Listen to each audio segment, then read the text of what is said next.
Hey guys, Andy here with VSiN, getting you set for all of Friday's action in the NHL. Kicking things off on Friday is a potential elimination game between the New York Islanders and the Florida Panthers. The Islanders lead the series 2-1. I like the Panthers here at plus 110 or better, just like I did in Game 3.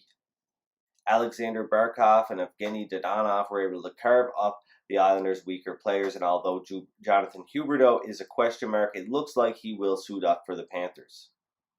Before the Predators and Arizona Coyotes series got underway, the Coyotes suffered a big loss when they learned they would be without forward Nick Schmaltz for the first few games. Schmaltz has been skating and looks like he's trending in the right direction, so we'll see if he gets into Game 4.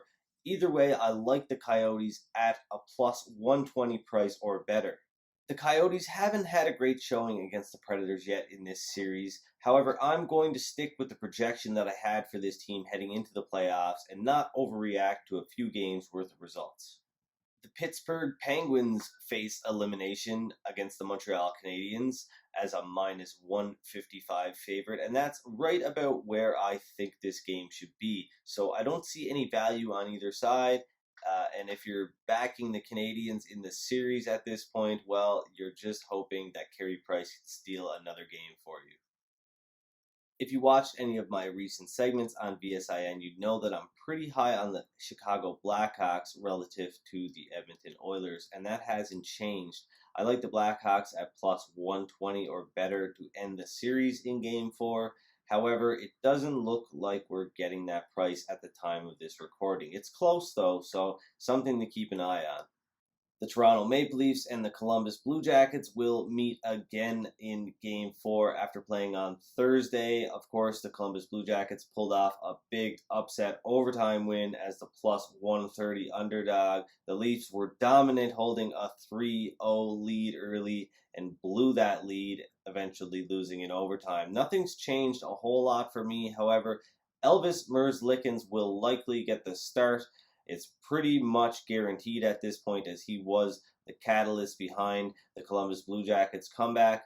And if that's the case, I like the Blue Jackets at plus 135 or better. However, it'll be tough to find that price as things stand right now.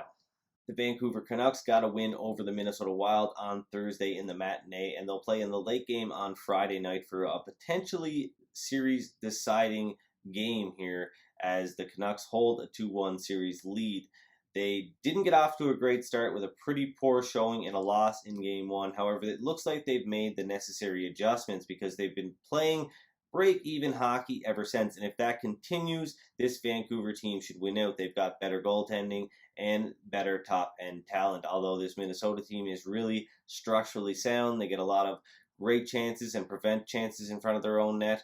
I expect Vancouver to win here out if they continue to play the way they have. Now, at plus 102, is it their value? A little bit, but the Wild do have last change, so I'd like to see that number get up to about plus 105 here before I jump in on the Canucks.